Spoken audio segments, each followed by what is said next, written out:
திருவொற்றியூரில் நமது heaven TV நடத்தும் தரிசன விதைகள் மற்றும் தேவ ஊழியர்கள் சங்கமம்.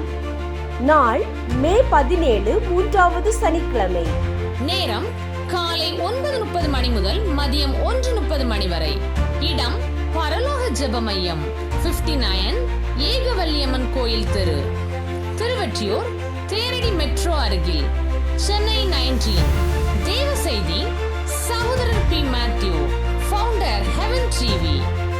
துதி ஆராதனை, ஆசீர்வாத செய்தி, பங்காளர் ஜெபம், அன்பின் விருந்து. சபை பாகுபாடின்றி அனைத்து போதகர்கள், ஊழியர்கள், விசுவாசிகள் அனைவரும் குடும்பமாய் கலந்து கொள்ள அன்புடன் அழைக்கிறோம்.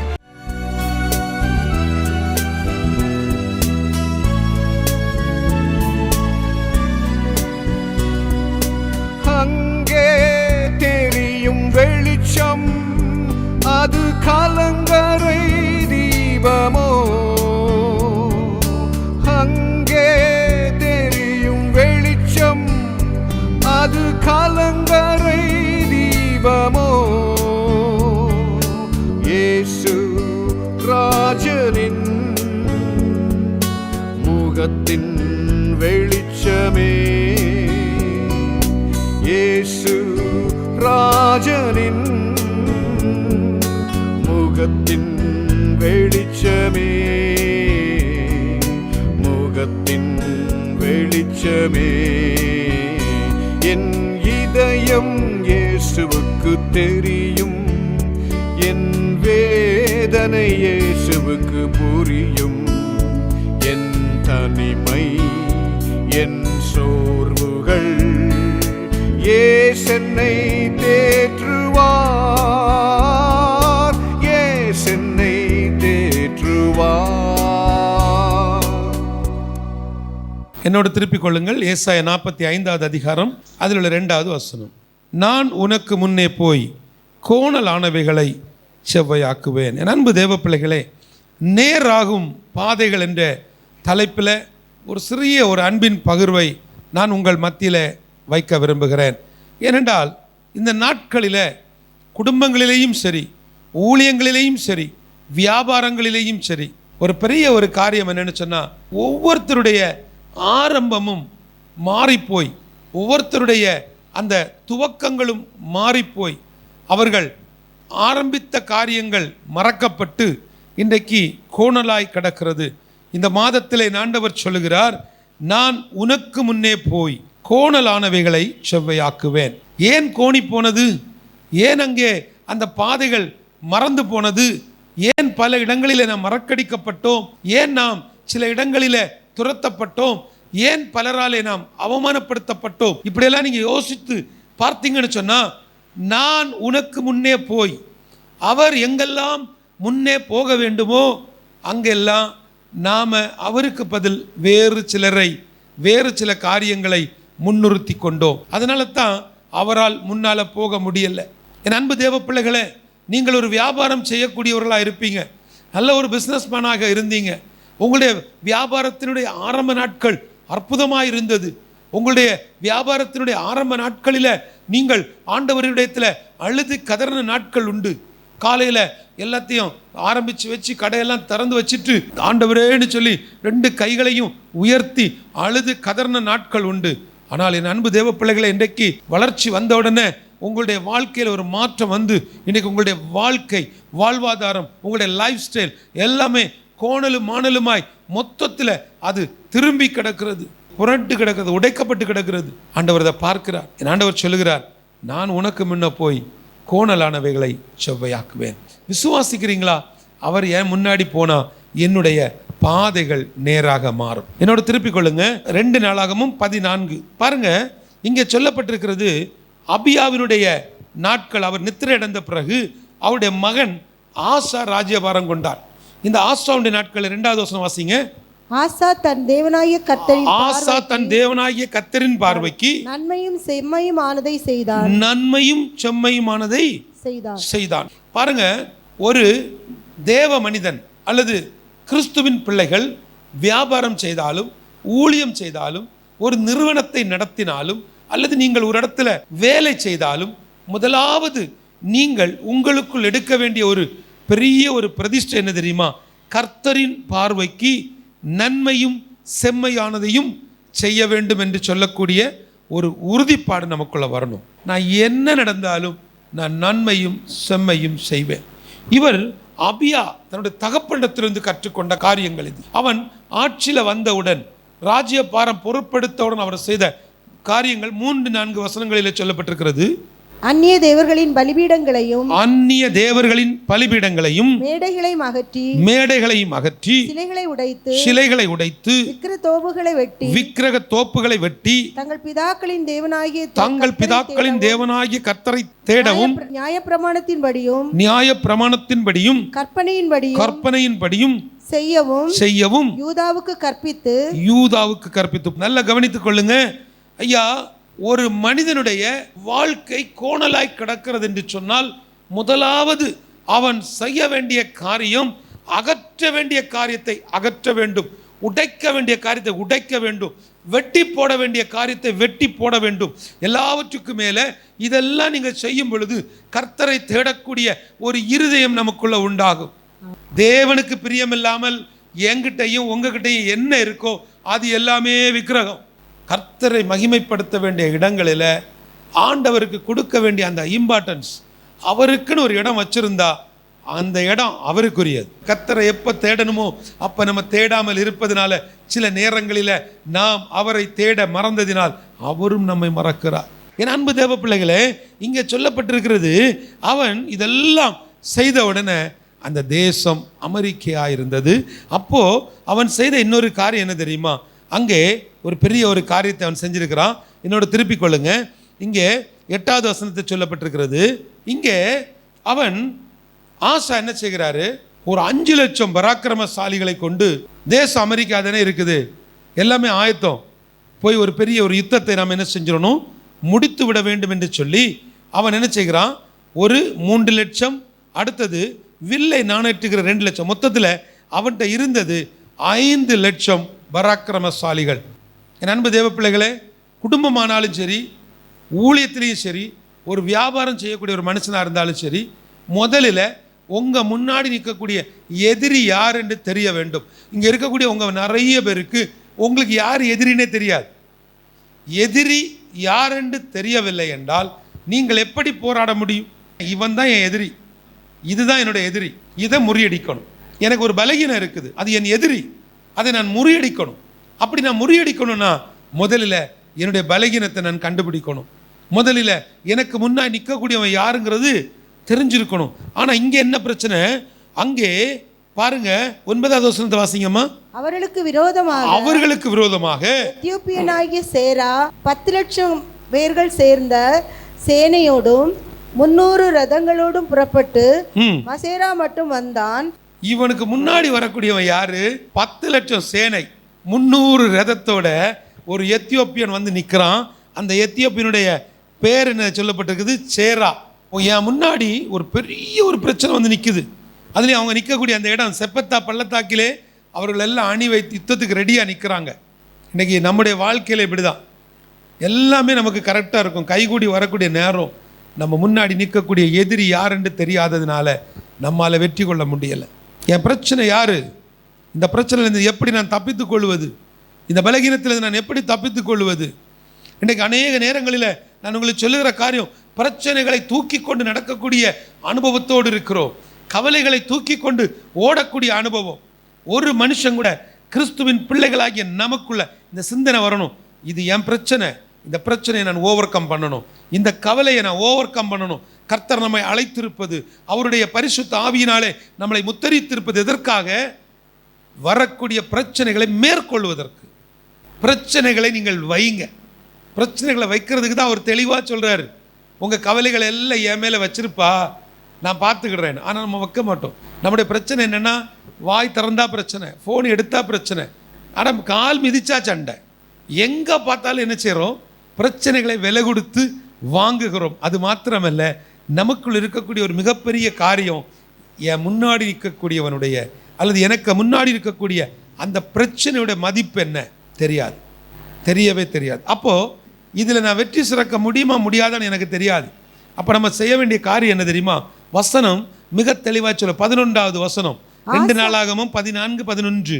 ஆசா தன் தேவனாகிய கர்த்தரை நோக்கி கூப்பிட்டு கர்த்தாவே பலமுள்ளவனுக்காகிலும் பலனற்றவனுக்காகிலும் உதவி செய்வது உமக்கு லேசான காரியம். எங்கள் தேவனாகிய கர்த்தாவே எங்களுக்கு துணை நில்லும். உம்மை சார்ந்து உம்முடைய நாமத்தில் ஏராளமான இந்த கூட்டத்திற்கு எதிராக வந்தோம். கர்த்தாவே நீர் எங்கள் தேவன் மனுஷன் உம்மை மேற்கொள்ள விடாதேயும் என்றான். ஆமென். இப்போ உங்களுக்கு புரியுதா? பிரச்சனைகளில் இருந்து நீங்கள் தப்பித்துக் கொள்வதற்கு இந்த பிரச்சனைகளை தூக்கி கொண்டு நடப்பதை விட, ஐயா இந்த இதெல்லாம் உங்களுடையது, நீங்க தான் எனக்கு பார்த்து என்ன செய்யணும், ஒரு முடிவு சொல்லணும். ஏன்னா பலம் உள்ளவனுக்காகிலும் பலனற்றவனுக்காகிலும் உதவி செய்வது உமக்கு லேசான காரியம். நான் உம்மை சார்ந்து இருக்கிறேன்ப்பா, எனக்கு நல்லா தெரியும், என் முன்னாடி இருக்கக்கூடிய இந்த பிரச்சனையிலிருந்து வெளியே வர எனக்கு வழி தெரியல. சரண்டர். என்ன செய்யணும்? பிரச்சனைகள் வரும் பொழுது சரண்டர் ஆக வேண்டும். நீங்கள் தானே செய்ய வேண்டிய காரியம் என்ன? எல்லா பிரச்சனைகளையும் ஆண்டவரே நீங்கள் பார்த்து கொள்ளுங்கன்னு சொல்லி அவருடைய சமூகத்தில் இருக்கணும். இந்த பிரச்சனைகளை குறித்து நன்றாக நீங்கள் கவனிக்கணும். இந்த வசனத்தில் நம்ம அழகாக சொல்லப்பட்டிருக்கிறது, கர்த்தாவே நீர் எங்கள் தேவன், மனுஷர் உம்மை மேற்கொள்ள ஒட்டாதேயும் என்றார். அடுத்தது பாத்தீங்கன்னா, இப்பொழுது கர்த்தர் அந்த எத்தியோப்பியரை ஆசாவுக்கும் யூதாவுக்கும் முன்பாக முறியடித்ததினால் எத்தியோப்பியர் ஓடி போனார்கள். எத்தியோப்பியர் பாருங்க, அப்ப எத்தியோப்பியரை ஓட வச்சது யாரு? கர்த்தர் ஓட வச்சாரு. அவன் முதல்ல என்ன செய்தா?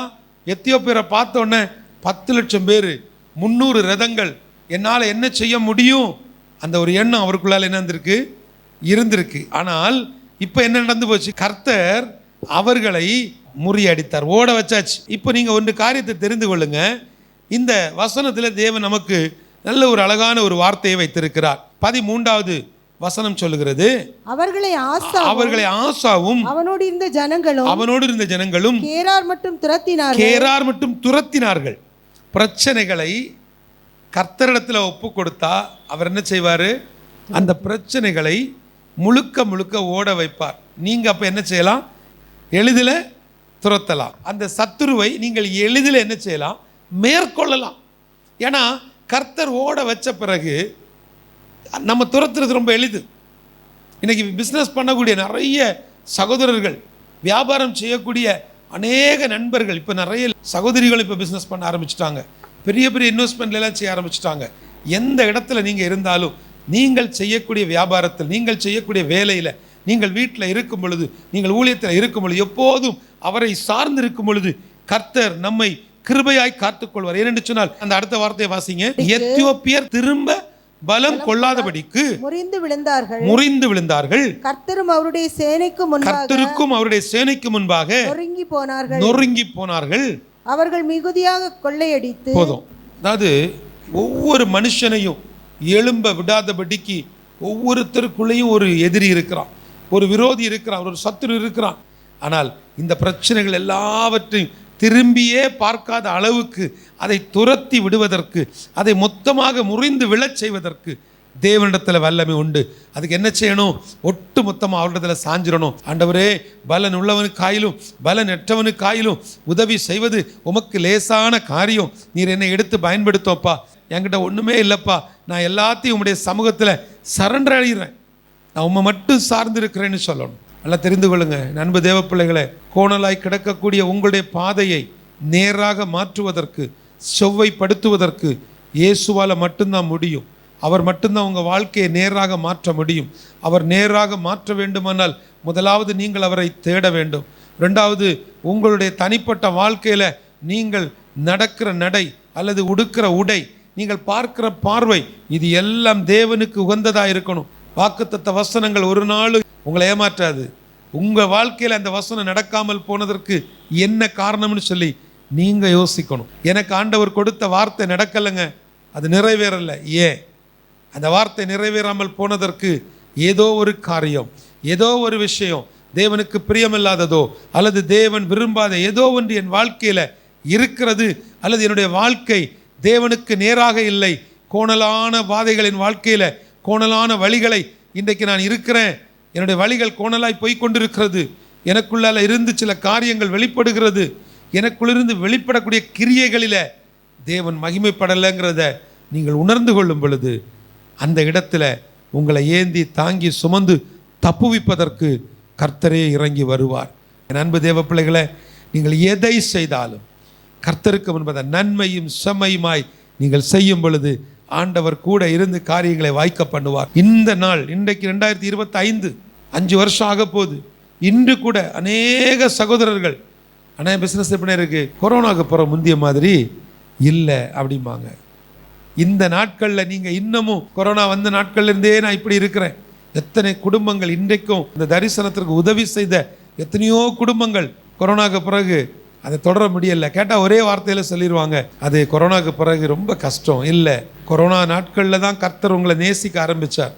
கொரோனா நாட்களில் தான் கர்த்தர் உங்களை பயன்படுத்த ஆரம்பித்தார். லாக்டவுன் நாட்களில் தான் நீங்கள் அதிக நேரம் ஆண்டவரை தியானிக்க ஆரம்பிச்சிங்க. ஏன் தேட ஆரம்பிச்சிங்க? ஏன் அழ ஆரம்பிச்சிங்க?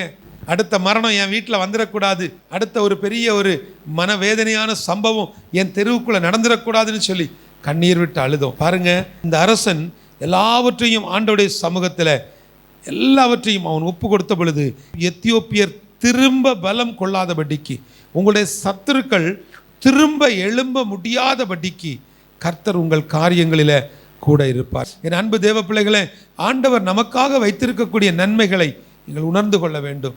எத்தனை பேருடைய வாழ்க்கையில் தனிப்பட்ட முறையில் ஆண்டவரே இப்படிப்பட்ட ஒரு பலகீனம், என்னால் எழும்ப முடியலை, ஒவ்வொரு மாதமும் 4000-5000 ரூபாய் செலவு பண்ணி கொண்டிருக்கிறேன், நான் என்ன செய்வதென்று தெரியலை, உடைந்து போன அனுபவங்கள், அது நமக்கான ஒரு சத்ரு, நமக்கான ஒரு எதிரி. அந்த எதிரியை நீங்கள் கண்டுபிடித்தவன் ஒருத்தர் போய் சொல்லும்போது சொன்னார், என் உடம்புல என்ன இருக்குன்னு நான் செக் பண்ணவே மாட்டேன், நான் செக் பண்ணா என் பாடியை செக் பண்ணி பார்த்தா, என்னுடைய உடம்பை டெஸ்ட் பண்ணி பார்த்தா எல்லாமே தெரிஞ்சு போயிடும், இப்படியே சொன்னார்.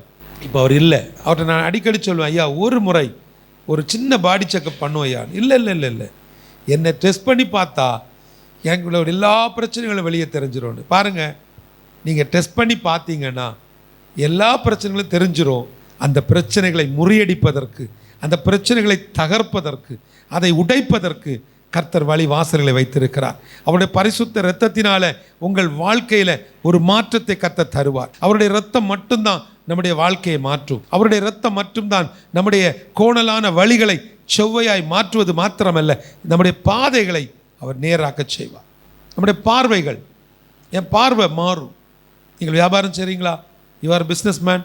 நீங்கள் ஒரு குடும்பத்துடைய தலைவராக இருக்கிறீங்களா? இல்லைன்னா ஒரு சபையினுடைய மேய்ப்பனாக இருக்கிறீங்க, ஒரு சுவிசேஷ ஊழியத்தை செய்கிறீங்களா? அப்படி உங்கள் பார்வை எப்படி இருக்கணும்னா ஒரு கழுகை போல நீங்கள் பார்க்கணும். எப்படி பார்க்கணும்? ஒரு கழுகை மாதிரி பார்க்கணும், ஒரு கழுகு மாதிரி பறக்கணும். சின்ன சின்ன சின்ன எச்சி எங்கே கிடக்கு, சின்ன சின்ன அழுக்கு எங்கே கிடக்குன்னு கழுகு ஒரு நாளும் தேடாது. அந்த கழுகுனுடைய பார்வை அப்படி இருக்கும், அப்படி பார்க்கணும். கழுதையை போல என்ன செய்யக்கூடாது? பார்க்கக்கூடாது. ஒரு கழுதை எப்போ பார்த்தாலும் ஏதாவது அழுக்கு இருக்கா, ஏதாவது சுமக்கலாமா, அதையே யோசிக்கக்கூடாது. நாம் ஆண்டோடைய பிள்ளைகள். என்றைக்கு அவர் நம்முடைய வாழ்க்கையில் வந்து விட்டாரோ அண்டையிலிருந்து நமக்கு பாடுகள் உண்டு, பிரச்சனைகள் உண்டு, துன்பங்கள் உண்டு, துயரங்கள் உண்டு. ஆனால் இது எல்லாவற்றிலையும் இருந்து வெளியில் வருவதற்கு, என் பாதைகளை நேராக மாற்றுவதற்கு என் தேவனால் முடியும் என்ற ஒரு நம்பிக்கை நமக்கு உண்டாயிருக்க வேண்டும். என் அன்பு தேவ பிள்ளைகளை ஒரு விஷயம் கூட படிக்கலாமா? ஏசாயா 45:2 வசனம். நான் உனக்கு முன்னே போய் கோணலானவைகளை செவ்வையாக்குவேன். அன்பு தேவ பிள்ளைகளே, கர்த்தர் சொல்லுகிறார் 3வது 4வது வசனம் கூட, உன்னை பெயர் சொல்லி அழைக்கிற இஸ்ரவேலின் தேவனாகிய கர்த்தர் நானே என்று நீ அறியும்படிக்கு வெண்கல கதவுகளை உடைத்து இரும்பு தாழ்பால்களை முறித்து அந்தகாரத்தில் இருக்கிற பொக்கிஷங்களையும் ஒளிப்பிடத்தில் இருக்கக்கூடிய புதையல்களையும் உனக்கு கொடுப்பேன். நான் என் தாசனாகிய யாக்கோபின் நிமித்தமும் நான் தெரிந்து கொண்ட இஸ்ரவேல் நிமித்தமும் நான் உன்னை பெயர் சொல்லி அழைத்து நீ என்னை அறியாதிருந்தும் உனக்கு நாமம் அடுத்த வசனம், நானே கர்த்தர் வேறொருவர் இல்லை என்னை தவிர தேவன் இல்லை. போதும், என்னை தவிர தேவன் இல்லை. என் அன்பு தேவ பிள்ளைகளே, அவர் நம் வாழ்க்கையில் வரும் பொழுது நம்முடைய பாதைகள் நேராகும். நம்முடைய பாதைகள் நேராக மாறும் பொழுது நம்முடைய பார்வைகள், நம்முடைய லுக்கு, நம்முடைய பார்க்கக்கூடிய பார்வைகள் சீராக மாறும். நம்முடைய பார்வைகள் சீராகும் பொழுது நம்முடைய ஊழியத்தில் ஒரு வித்தியாசத்தை பார்க்க முடியும், நம்முடைய வியாபாரத்தில் ஒரு வித்தியாசத்தை பார்க்க முடியும்.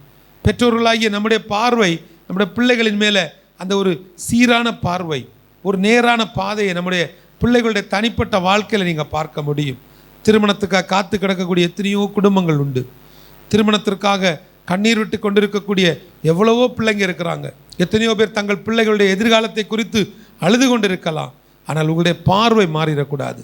உங்கள் பார்வையை விட்டு நீங்கள் மாற்றவே கூடாது. உங்கள் பார்வை கழுகு பார்வையாக தான் இருக்கணும். எப்போதும் உங்களுடைய பார்வை தேவன் நம்மை பார்க்கிறார், அவர் என்னை பார்க்கிறார், என்னுடைய தனிப்பட்ட வாழ்க்கையை பார்க்கிறார். ஆண்டவர் பார்க்கும் பொழுது நான் எப்படிப்பட்டவன், என் வீட்டுக்கு ஆண்டவர் வந்தால் அவர் என்னை பற்றி என்ன நினைப்பார், என்னுடைய தனிப்பட்ட வாழ்க்கையில் அவர் வந்தால் அவர் என்னை எப்படி யோசிப்பார், யோசிச்சு பார்க்கணும். என்று சொன்னால் இன்றைக்கு ஒரு பெரிய ஒரு சத்துருனுடைய போராட்டம், ஒரு பெரிய எதிரி நமக்கு முன்பாக நிற்கிறார். அந்த பலகீனத்தை விட்டு, அந்த பாடுகளை விட்டு வெளியில் வருவதற்கு ஆண்டவர் நமக்கு உதவி செய்வார். என் கர்த்தர் திரும்ப உங்களுக்கு சொல்லுகிற ஒரு காரியம், வெண்கல கதவுகளை உடைத்து இருப்பு தாழ்பாலை முறித்து அந்த காலத்தில் இருக்கிற பொக்கிஷங்களையும் ஒளிப்பிடத்தில் இருக்கிற புதையல்களையும் நான் உனக்கு கொடுப்பேன்.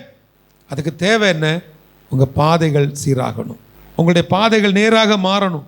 உங்களுடைய பாதைகளில் இருக்கக்கூடிய பிரச்சனைகள் மாற வேண்டும் என்று சொன்னால் முதலாவது அந்த பிரச்சனை என்ன என்பதை தெரிந்து கொள்ளுங்க. எனக்கு விரோதமாக நிறைய பேர் எழுப்பி நிற்கிறாங்க பிரதர். யார் ஜபத்துக்கு வந்தவனே சொல்லிடுறாங்க, நிறைய பேர் எனக்கு விரோதமாக எழுப்பி நிற்கிறாங்க. உங்களுக்கு விரோதமாக எழுப்பி நிற்கிறவன் யாருன்னு முதல்ல உங்களுக்கு தெரியணும். நீங்கள் ஒரு ஜபத்துக்கு வர்றீங்கன்னா ஒரு ஜபக்குறிப்பு, எனக்கு விரோதமாக, அது ஒரு ஜபக்குறிப்பு அல்ல. சத்ரு போராடுறான், அது ஒரு ஜபக்குறிப்பு அல்ல. சத்ருடைய வேலை போராடுறது, அவனதில் மீட் எடுக்கிறது இயேசுடைய வேலை. ஆனால் எது சத்ரு, எது என்னுடைய எதிரி? விலகினமா, பிரச்சனையா, சோர்பா? இன்றைக்கி நிறைய சகோதரர்கள் சகோதரிகள் ஜெபக்குறிப்பு எப்படி தெரியுமா சொல்கிறாங்க? ஐயா ஜெபிக்க முடியலை, ஜெப ஆவினால் என்னை நிரப்புறதுக்கு எனக்கு உதவி செய்யுங்க. ஆவிக்குரிய வளர்ச்சி மாறிக்கொண்டிருக்கிறது, ஸ்பிரிச்சுவல் மெச்சூரிட்டி மாறிக்கொண்டிருக்கிறது. இயேசுவின் நாமத்தினாலே சொல்லுகிறேன், நீங்கள் கையிட்டு செய்யக்கூடிய பிரயாசங்களில் கர்த்தருடைய கிரியை வெளிப்படுவதற்கு உங்களுடைய வாழ்க்கையை சீர்தூக்கி பாருங்க, உங்கள் தனிப்பட்ட வாழ்க்கையை நிதானித்து பாருங்க, அதில் இருக்கக்கூடிய குறைவுகளை மாற்றுங்க. கர்த்தர் கூட இருந்து காரியங்களை வாய்க்க சொல்றோம். நம்ம எல்லாரும் எழும்புவோம், நம்ம எல்லாரும் எழும்பி ஜெபிக்க போகிறோம். கர்த்தர் உங்க மேல ஒரு கிருபையை வச்சிருக்கிறார், உங்க வாழ்க்கையை மாற்ற விரும்புகிறார். நான் உனக்கு முன்னே போய் கோணலானவைகளை செவ்வையாய் மாற்றுவேன் என்று கர்த்தர் சொல்லுகிறார். அவர் எனக்கு முன்பாய் போகும் அளவுக்கு என்னுடைய பாதைகள் நேராக்கப்பட வேண்டும். என் பாதைகள் நேராவதற்கு இதுவரை இல்லாத ஒரு மாற்றத்தை என் ஆண்டவர் எதிர்பார்க்கிறார். எல்லாரும் ஒப்பு கொடுங்க, எல்லாரும் ஒப்பு கொடுங்க. உங்களுடைய பலகீனங்களை சொல்லி ஜெபிங்க, உங்களுடைய குறைவுகளை சொல்லி ஜெபிங்க. அதான் உங்க சத்ரு, அவன் தான் உங்களுடைய எதிரி. உங்களுடைய எதிரி யார் என்பதை நீங்க கண்டுபிடிச்சிட்டீங்கன்னா அந்த எதிரியை மேற்கொள்வதற்கு கர்த்தர் பலனை கொடுப்பார். இயேசுவின் இரத்தம் ஒரு உயிர்மீட்சியை கொண்டு வரும். இயேசுவின் இரத்தம் உங்கள் வாழ்க்கையை மாற்றுவது மாத்திரமல்ல, பலருக்கு ஆசீர்வாதமாய் அந்த இரத்தம் உங்களை எடுத்து பயன்படுத்தும். சகோதரனே, பல நேரங்களில் நீ உளறிக் கொண்டிருக்கிறாய், பல நேரங்களில் பலரிடத்தில் புலம்பிக் கொண்டிருக்கிறாய். ஊழியத்தின் பாதையில் போகிற இடங்களில் அங்கீகாரம் இல்லை, அடையாளம் இல்லை, அற்புதங்கள் நடக்கலை. போகிற இடங்களில் எல்லாம் ஓரங்கட்டப்படுகிறேன், என்னை புறந்தள்ளி வைக்கிறாங்க. எனக்கான ஒரு அடையாளத்தை, எனக்கான ஒரு அங்கீகாரத்தை கர்த்தரத்தில் நான் கேட்கணும்னு தவிப்போடு வந்திருக்கிறேன், ஒரு ஏக்கத்தோடு வந்திருக்கிறேன்.